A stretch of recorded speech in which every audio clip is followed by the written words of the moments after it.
सोलापूर महानगरपालिका निवडणुकीच्या पार्श्वभूमीवर प्रभाग क्रमांक 5 मध्ये भारतीय जनता पक्षाच्या अधिकृत उमेदवारांच्या प्रचारार्थ भव्य जाहीर सभेचे आयोजन करण्यात आले होते। या सभेसाठी तालुका जत, जिल्हा सोलापूरचे लाडके लोकप्रिय आमदार माननीय गोपीचंद पडळकर साहेब प्रमुख प्रवक्ते म्हणून उपस्थित होते। भारतीय जनता पक्षाचे अधिकृत उमेदवार श्री बिज्जू अण्णा प्रधाने, सौ मंदाकिनी तोडकरी, समाधान आवळे, अलकाताई भवर यांच्या प्रचारार्थ ही सभा मोठ्या उत्साहात पार पडली। सभेत नागरिकांनी, कार्यकर्त्यांनी तसेच महिलांनी मोठ्या संख्येने उपस्थिती लावली। या भव्य दिव्य सभेचे विशेष आकर्षण म्हणजे लाडकी बहीण योजना। आमदार पडळकर यांनी आपल्या भाषणात महिलांसाठी राबविण्यात येणाऱ्या योजना, त्यांच्या सन्मानासाठी घेतलेले निर्णय आणि महिलांच्या आयुष्यात घडणारे सकारात्मक बदल यांचा उल्लेख करताच सभास्थळी उपस्थित असलेल्या अनेक महिलांचा कंठ दाटून आला। काही महिलांच्या डोळ्यात अश्रू तरळले तर अनेक महिलांनी टाळ्यांच्या गजरात आपली भावना व्यक्त केली। लाडक्या बहिणीसाठी भाजप नेहमीच पाठीशी उभी आहे, हे शब्द ऐकून महिला वर्ग भावुक झाल्याचे चित्र दिसून आले। चिन्हावरती 1,00,000% निवडून येणार आहे, त्याच्यावरती आजच शिक्कामोर्तब होतोय। लाडक्या बहिणींच्या पाठीमागे लाडके भाऊ पण उभे आहेत, त्यांची संख्या मोठ्या प्रमाणात आहे। देवाभाऊ काल आले होते तुमच्याकडं आणि त्यांनी काल काय सांगितलं की जोपर्यंत या महाराष्ट्रातल्या करोडो लाडक्या बहिणींचा लाडका भाऊ देवाभाऊ मुख्यमंत्री आहे, तोपर्यंत लाडकी बहीण योजना बंद करण्याची कुणाच्या मध्ये हिम्मत नाही, त्यांनी अगदी स्पष्टपणे सांगितलं। सोलापूर कर्नाटक आणि महाराष्ट्राची संस्कृती जपणारं हे शहर आहे। सोलापूर सिद्धरामेश्वरांची पवित्र भूमी आहे। सिद्धरामेश्वरांनी याच सोलापूरमध्ये 68 लिंगांची स्थापना केलेली आहे। सोलापूर हे वारकरी संप्रदायाला मानणारं शहर आहे, शैव परंपरा जपणारं शहर आहे। आंबेडकरी चळवळीला सुद्धा या शहरानं मोठ्या प्रमाणात प्रतिसाद दिलेला आहे। कामगारांची महाराष्ट्रातली आणि देशातली चळवळ सुद्धा याच शहरामध्ये उभा राहिली आहे। असं बहुअंगी गुण असणारं हे शहर आहे आणि मग हे बहुभाषिक, बहुजातीय लोकांचं शहर हे भारतीय जनता पार्टीच्या नेतृत्वात सत्तेमध्ये तुम्ही ताब्यात दिलं पाहिजे, ही तुम्हा सर्वांना विनंती आहे। भाजपाच्याच ताब्यात का? तर मुंबईमध्ये मुख्यमंत्री कुणाचे आहेत? कुणाचे आहेत? जरा घरात कसं बोलता मालकाला, तसं जरा जोरात बोला की। भाजपचे आहे। दिल्ली कुणाच्या ताब्यात आहे?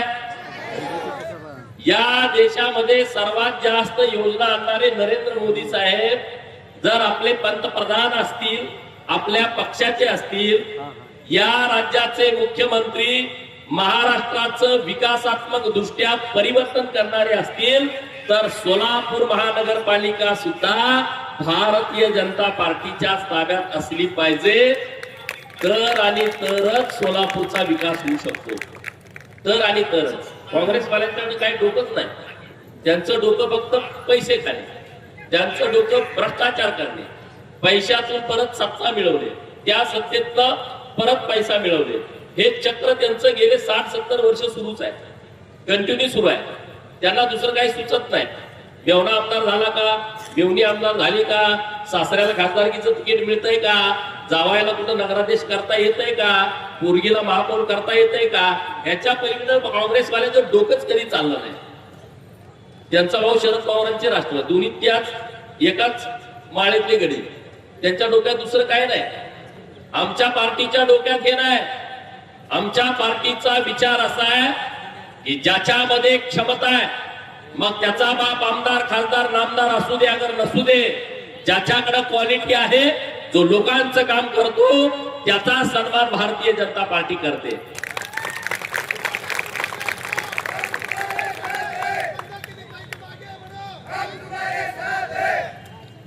त्यामुळं आज जे आपल्या शहरात उमेदवार भाजपने दिलेत, हे सर्व समाजातले उमेदवार आहेत, निष्कलंक उमेदवार आहेत।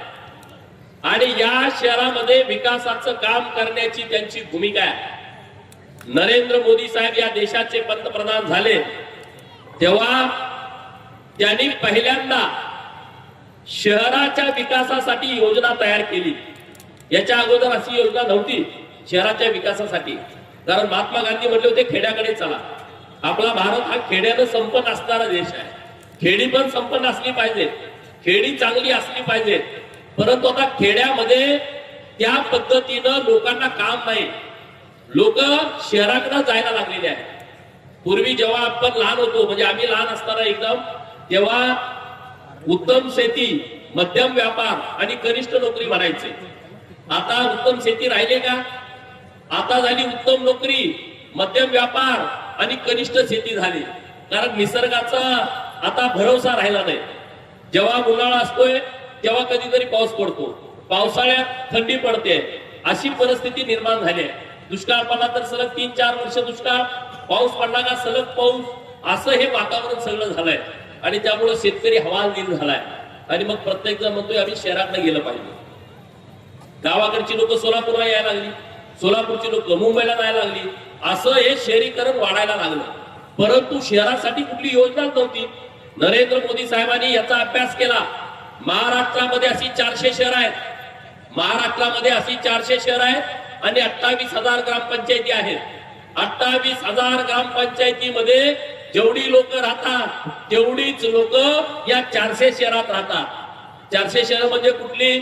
सांगोल्यासारखा, करमाळा, पंढरपूर, माळशिरस, अकलूज, अशी धरून 400। आता ज्या महानगरपालिकेच्या निवडणुका आहेत, 29 महानगरपालिकेच्या निवडणुका, या 29 शहरामध्ये महाराष्ट्राच्या 40% लोक नुसती शहरात राहत आहेत। 40% लोक शहरात त्या येड्या गावाळ्यांना सांगा हो, इथं जे बोंबलत फिरतेत ना आपल्या भारतामध्ये, मोदी साहेबांनी हे केलं, मोदी साहेबांनी ते केलं, अमुक केलं, तमुक केलं, असं जे फालन बोलतेत ना, त्यांना म्हणावं जरा सुधरा।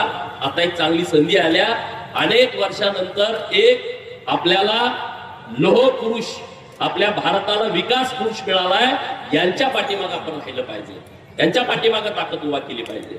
अरे नुसत्या लाडक्या बहिणींनी मतं दिली तर यांची डिपॉझिट जप्त होतील, इतकी ताकद माझ्या लाडक्या बहिणींच्या मध्ये आहे, इतकी क्षमता लाडक्या बहिणींच्या मध्ये आहे। आणि देवाभाऊनी तुमच्यासाठी हा सन्मान केलाय।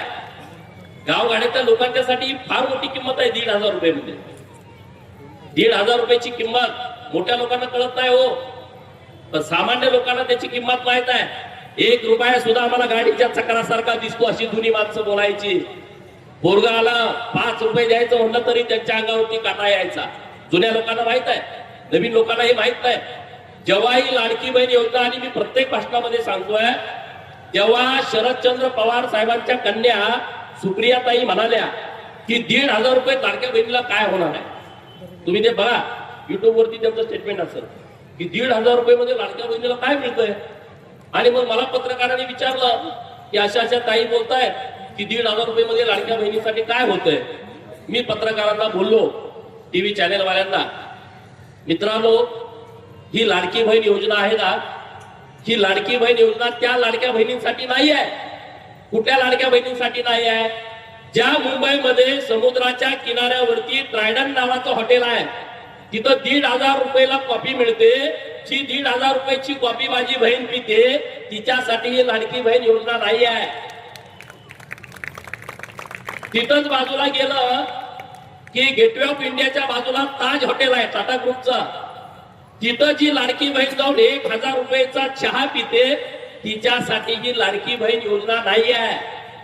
जिच्या पायामध्ये 1.5-2 लाख रुपयाचं सॅन्डल आहे, तिच्यासाठी ही लाडकी बहीण योजना नाही आहे। जिच्या काकेमध्ये 2 लाखाची पर्स आहे, तिच्यासाठी ही लाडकी बहीण योजना नाही आहे। जिच्या डोळ्यावरती 5-5 लाख रुपयाचा ब्रँडेड गॉगल आहे, तिच्यासाठी ही लाडकी बहीण योजना नाही आहे। तर ही लाडकी बहीण योजना कुणासाठी आहे?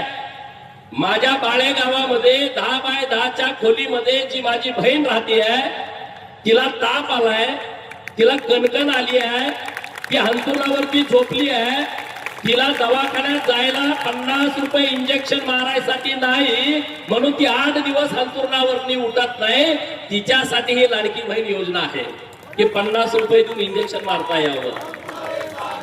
तिच्यासाठी ही लाडकी बहीण योजना आहे. लाडकी बहीण योजना कुणासाठी आहे? बाळे गावातल्या माझ्या बहिणीचा जो 5वीला मुलगा आहे तो शाळेमध्ये गेलाय आणि शाळा सुटल्याच्या नंतर पळत पळत पळत पळत आईकडे आलाय आणि आई आई आई मला चॉकलेट खायचं आहे, मला 5 रुपये दे असं तो आईला म्हणतोय. आणि आई पदरामध्ये हात घालते, तिच्या पदरामध्ये 5 रुपये नाही आहेत.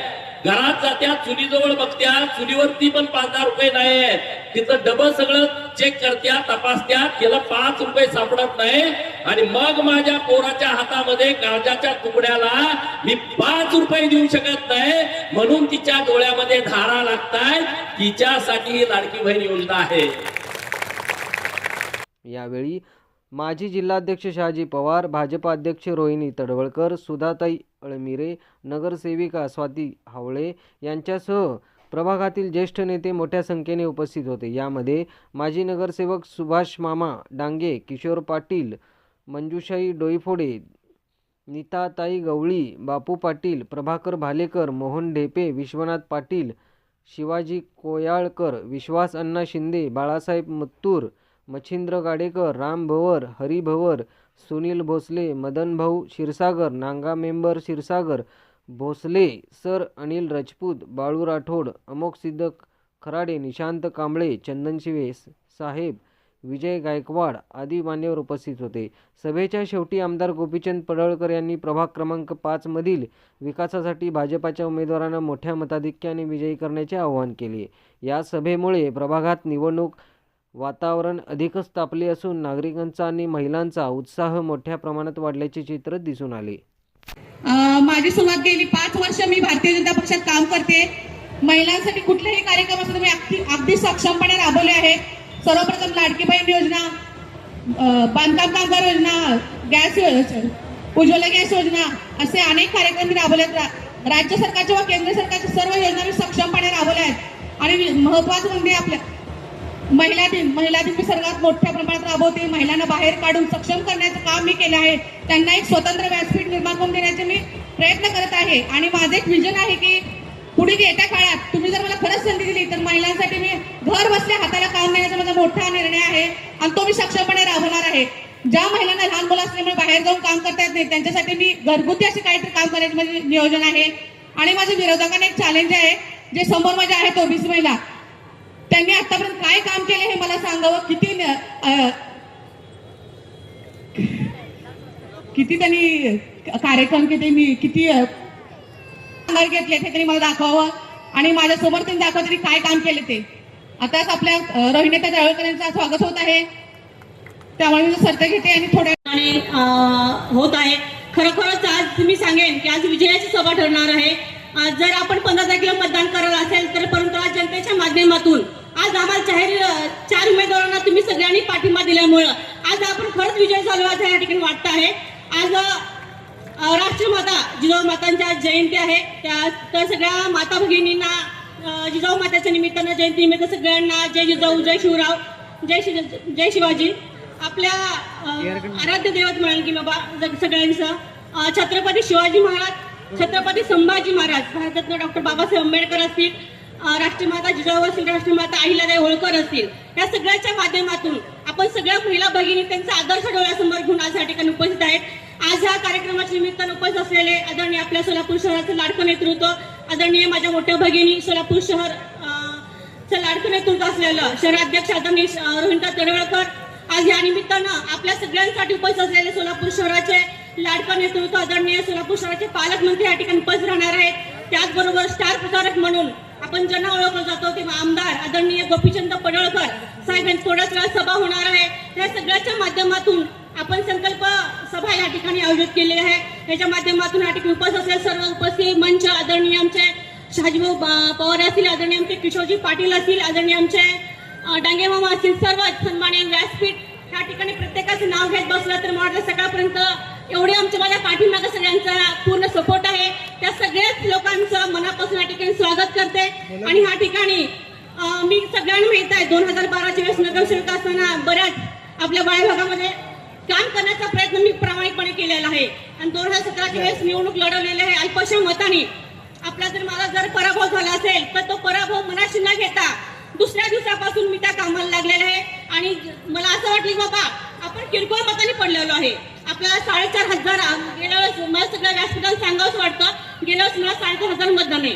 जर मी अपेक्षा असेल तरी पण हे 4,500 लोकांनी कुठं जायचं, तरी ह्या जनतेसाठी, माता भगिनीसाठी म्हणून रस्त्यावर उतरून मी काम केलेलं आहे. त्याच्या सगळ्यांच्या शुभेच्छा माझ्या पाठीशी नक्कीच आहे. आज तेच शुभेच्छा, तेच आशीर्वाद घेऊन पुन्हा आज 2026च्या निवडणुकीमध्ये रिंगणात मी सगळ्यांचा आशीर्वाद घेण्यासाठी उभारलेला आहे. आज आपल्या भारतीय जनता पार्टीच्या माध्यमातून अनेक कार्यक्रम असतील, अनेक योजना असतील, प्रत्येकाच्या घरामध्ये पोहोचवण्याचं काम मी केलेलं आहे. लाडकी बहीण योजना असेल, उज्ज्वला गॅस योजना असेल, महाराष्ट्र कामगार योजना असेल, अनेक योजना प्रत्येकाच्या घरामध्ये पोहोचवलेल्या आणि ह्या योजना जर कोणाच्या असतील तर भारतीय जनता पार्टीच्या आहेत. भारतीय जनता पार्टीनं प्रत्येक महिलेच्या खात्यावर 1,500 पोहोचवलेले आहे. प्रत्येक घरामध्ये भांड्याचं किट दिलेलं आहे. प्रत्येक महिलांना म्हणजे किचन मध्ये जे लागेल त्या वस्तू ह्या भारतीय जनता पार्टीच्या माध्यमातून मिळाले.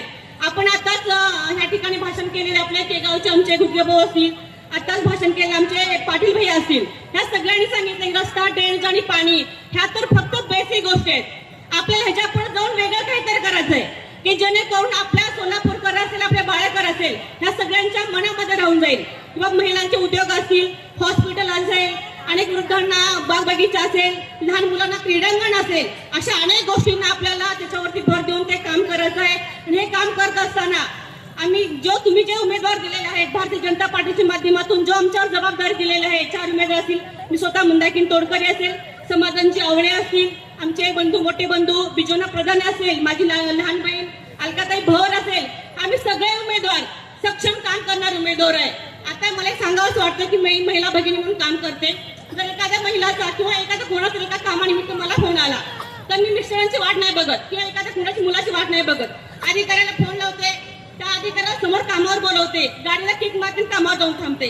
तर ह्या कामाची पावती म्हणून माझ्या माता भगिनीने एकच विनंती आहे की आम्हा सगळ्या उमेदवारांना, जर तुम्हाला वाटत असेल बाबा माझी भगिनी पुन्हा काम करून रिंगणात उतरावी, तर सगळ्या माझ्या माता भगिनींना विनंती असेल तुम्ही सगळ्यांनीच कमळासमोर बटन दाबून, बटन तुटेपर्यंत बटन दाबून आम्हा सगळ्यांना विजय करा एवढं सांगेन. उमेदवारी अशा पद्धतीने दिली होती की बाबा हा सुशिक्षित माणूस आहे, शिकलेला माणूस आहे, आपल्या समाजाचं काहीतरी भलं करेल, आपल्या समाजापर्यंत काहीतरी घेऊन येईल, अशा पद्धतीची भावना निर्माण करून त्या लोकांनी मला निवडून दिलं होतं.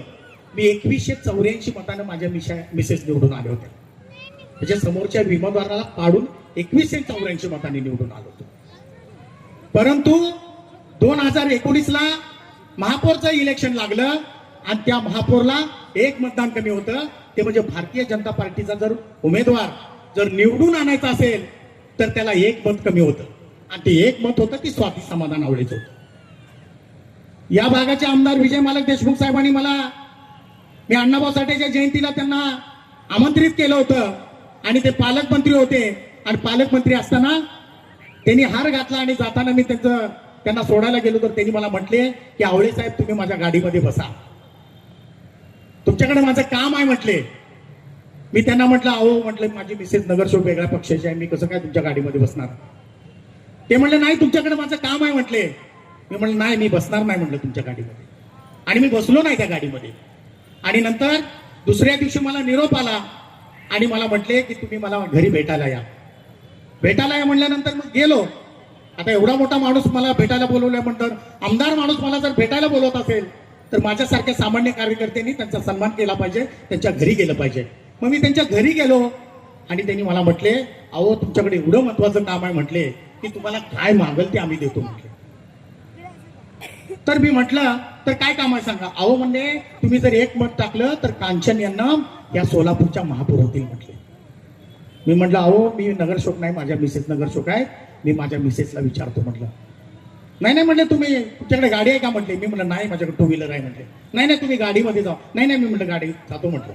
आणि मी घरी आलो आणि माझ्या मिसेसचे मामा हे भारतीय जनता पार्टीचे दिलीप कांबळे हे पुण्याचे आमदार आहे आणि त्यांना भारतीय जनता पार्टीचं त्या बाजूला ते काम करत होते. आणि आमच्या मिसेसला मी विचारलं तेव्हा भारतीय जनता पार्टीच्या लोकांनी मला असं म्हटलं की तू जर मत टाकलं तर भारतीय जनता पार्टीचा महापौर होईल. हे चला म्हटली मी ते म्हणली मतदान टाकणार आहे म्हटली. मी म्हटलं अरे विचार नाही म्हटले, पहिल्यांदा मतदान करायचं म्हटली. मी त्यांना सांगितलं आणि आमदार साहेबांना फोन केला की माझी मिसेस आज या म्हटले पट दिसते. आणि मी गेलो मित्रांनो, तुम्हाला सांगतो, माझ्या घरी पिशवी भरून नोटा घेऊन लोक येत होते. ती विरोधी पक्षाची लोक म्हणत होते तुम्हाला 25 लाख रुपये देतो, 2 कोटी निधी देतो, आम्हाला मतदान टाका. पण मी 2 रुपये सुद्धा घेतले नाहीत. 2 रुपये सुद्धा घेतले नाहीत. आणि माझ्या मिसेसनं भारतीय जनता पार्टीला 2019 4 डिसेंबरला मतदान केलं आणि या सोलापूरचा महापौर बनवला. हा विकास केलेला आहे. हे आदर्श या सगळ्या लोकांनी घेतला पाहिजे. म्हणजे एखादी गोष्ट जर आपल्या हातनं जर चांगली होत असेल तर त्याच्यासाठी आपण शेत व्हायला तयार झालं पाहिजे. त्या पद्धतीनं अशा पद्धतीची परिस्थिती या ठिकाणी निर्माण झालेली आहे. परंतु त्यावेळेस मला म्हटले तुम्हाला काय पाहिजे सांगा. तर मी त्यांना म्हटलो की मला येणाऱ्या इलेक्शनमध्ये मिसेस असू दे किंवा मी असू दे, आम्हाला भारतीय जनता पार्टीचं तिकीट द्या. तर आज मला तिकीट दिलं बघा. म्हणजे दिलेला शब्द पाळला. म्हणजे भारतीय जनता पार्टी हे दिलेला शब्द पाळते, एवढं लक्षात ठेवा. साठी भारतीय जनता पार्टीचे अधिकृत उमेदवार आपण ज्यांची आता जोरदार भाषण ऐकली ते आमचे अहमदले उमेदवार, माझ्या सगळ्या उद्या होणाऱ्या नगरसेवकांनी होणार ना. तुम्ही सगळेजण मत देणार ना त्यांना. कुणाला मत देणार ऐकायला आलं नाही. कोणाला मत देणार? कोणाला? कधी, किती तारखेला? 15 तारखेला.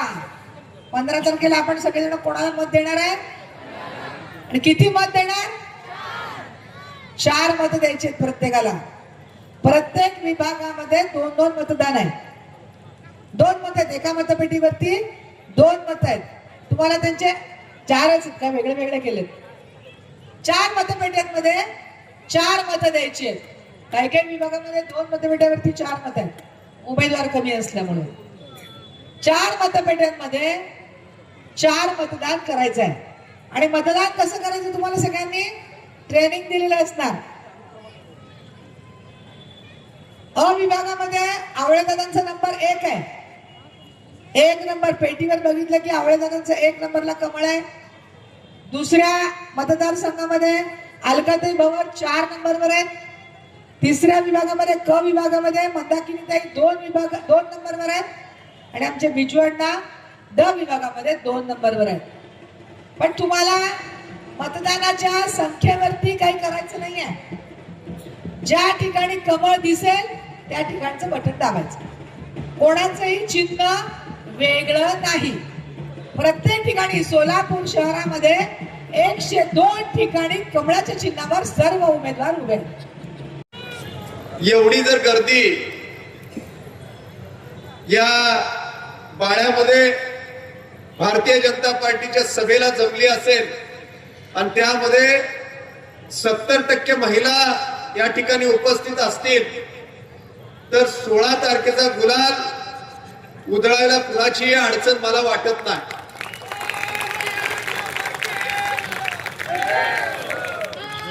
कारण या राज्याचं भवितव्य घडवणार जयंती आज जिजाऊ मातेची आहे आणि उद्याच्या 15 तारखेला महापालिकेचं भवितव्य घडवणाऱ्या या सर्व या ठिकाणी बसलेल्या माझ्या माता भगिनी जिजाऊ जर त्यांनी एवढ्या मोठ्या संख्येनं 5 वाजल्यापासून पडळकर साहेब या सगळ्या महिला बसलेल्या आहेत. 5 वाजल्यापासून त्यांनी ठरवलंय काय आम्हाला 15 तारखेपर्यंत त्रास व्हायचा ते एकदा होऊन जाऊ द्या, परंतु कमळ चिन्हाचे 4ही उमेदवार 15-16 तारखेला आम्ही निवडून आणणार हा पणच त्यांनी बांधलेला आहे. भाऊ आता शाजीभाऊ सांगत होते की मी 17च्या निवडणुकीत पराभूत झालो. हो, मी पराभूत झालो नाही. या लोकांनी मला दिवस रात्र माझ्या पाठीमागे ताकद म्हणून उभे राहिले आणि मी ज्या दिवशी पराभूत झालो त्या दिवसापासून आज तक मी सातत्यानं या जनतेच्या बरोबर आहे. या जनतेची कुठलीही अडचण असेल, सेवा असेल, मी रात्रंदिवस करण्याचा प्रयत्न केलाय. मी जशी निवडणूक झाली 2017ची तसं मी सोलापूर शहरात कमी पण प्रभागामध्ये दिवसातले 10-15 तास रात्री बेरात्री मी तुमच्यासाठी हजर असतो. मी समोर उपस्थित असलेल्या मायबाप जनतेला मतदारांना मी एवढीच कळकळीची विनंती करेन, माझ्यावर काय अन्याय झाला याचा मी आता पाडा वाचणार नाही. कुणी माझ्यावर काय टीका केली मी त्याचं मी उत्तर देणार नाही, कारण ती फार मोठी माणसं नाहीत की ज्यांच्यावर मी टीका करावी. छोट्या माणसाबद्दल मी बोलू नये, कारण जे आज माझ्याबद्दल बोलतात की भारतीय जनता पार्टीचं मी तिकीट चोरलं, मला एवढंच सांगायचं आहे, भारतीय जनता पार्टीचं एवढं मोठं नेतृत्व आपले आदरणीय पंतप्रधान मोदी साहेब आहेत, त्याचबरोबर आपल्या राज्याचे मुख्यमंत्री फडणवीस साहेब आहेत. या सगळ्यांच्या नेतृत्वावर विश्वास ठेवून मला वाटतं ज्यांनी माझ्यावर आरोप केला त्यांना माहित नाही का की या पार्टीमध्ये आपण काम केलं असं सांगताय, मग या पार्टीने तिकीट चोरलं, या कार्यकर्त्यांना तिकीट चोरलं. म्हणजे मला एवढंच म्हणायचं आहे, तुमचा पार्टीवरती विश्वास नाही, पण मी गेले अनेक वर्ष, गेल्या 95 पासून मी भारतीय जनता पार्टीमध्ये काम करत असताना 95 पासून आज तगामध्ये ज्या ज्या विधानसभेच्या लोकसभेच्या निवडणुका झाल्या त्या मी तन मन धनानं पार्टीच्या प्रामाणिकपणानं एक नेता एक झेंडा म्हणून मी काम केलंय. परंतु इथल्या काही लोकांना माझ्याबद्दल माझ्या आदरणीय नेत्याच्या कानामध्ये काही जाऊन गोष्टी सांगितल्या आणि मला तिथून त्या इथल्या स्थानिक लोकांचा त्रास व्हायला सुरुवात झाला आणि मी पार्टीपासून थोडा लांब राहिलो. पण मी शेड आपल्याला एवढी ग्वाही देतो की मी भारतीय जनता पार्टीवरती कधीही नाराज नव्हतो, आजही नाही, कालही नव्हतो आणि उद्याही राहणार नाही. आणि ज्या वेळेला आम्ही भारतीय जनता पार्टीला उमेदवारीची मागणी केली त्यावेळेला पार्टीने आमचा विश्वास ठेवून आम्हाला तिकीट दिले. परंतु आता या ठिकाणी रोहिणीताई या ठिकाणी शहरातले आपले प्रमुख पदाधिकारी आहेत, यांच्यावरती शेड आम्ही लिहून दिला की आम्हाला जर भारतीय जनता पार्टीने उमेदवारी नाही दिली तर आम्ही भारतीय जनता पार्टीला जो उमेदवार आपण द्याल त्या उमेदवाराचं काम आम्ही सक्षमपणाने करू. आणि मी एवढंच सांगतो की आता मला बरंचसं काही बोलायचं होतं, परंतु पुढील अनेक सभेला स्टेटला जायचं आहे, त्यामुळे आपल्याला बोलत नाही. मी तर बसलेल्या प्रत्येक मतदाराला एक विनंती करतो, हात जोडून कळकळीची विनंती करतो की आम्ही 24 तास आपल्यामध्ये असतो, आपल्या समस्या सोडवण्याचा प्रयत्न करत असतो.